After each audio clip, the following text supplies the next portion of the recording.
मिरज कृष्णाघाट येथील पुलावरून सावळी येथील एका अल्पवयीन मुलीने आपलं जीवन संपवण्यासाठी कृष्णा नदीपात्रात वरून उडी मारली आहे। कृष्णाघाट येथे तैनात असलेले अग्निशामक अधिकारी सुनील माळी यांच्या टीममधील रोहित निकम, विनोद मगदूम यांनी क्षणाचाही विलंब न करता तात्काळ बोट घेऊन त्या मुलीला नदीपात्रातून वाहून जाण्यास वाचवले। त्या मुलीला रुग्णवाहिकेतून उपचारासाठी पाठवण्यात आलं। 1.5 दिवसाच्या गणेश मूर्ती विसर्जनकरिता अग्निशामक दलाचे जवान बोटीसह बचाव कार्यासाठी कृष्णाकाठावर हजर ठेवले होते। अचानक एका तरुण मुलीने अंदाजे 16 वर्ष नदीच्या पुलावरून पाण्यात उडी मारली आणि नदीपर्यंत बोटीमध्ये असलेल्या अग्निशामक जवानांनी पाहिलं आणि क्षणात बोटीने मुलीला वाचवलं।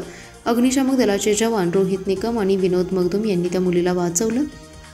सदैव दक्ष असलेले महापालिका अग्निशामक विभागाच्या जवानांनी क्षणाचाही विलंब न लावता एका अल्पवयीन मुलीला वाचवले। महापालिकेचे अग्निशामक विभागाचे जवान सदैव सज्ज असल्याचं दाखवून दिले।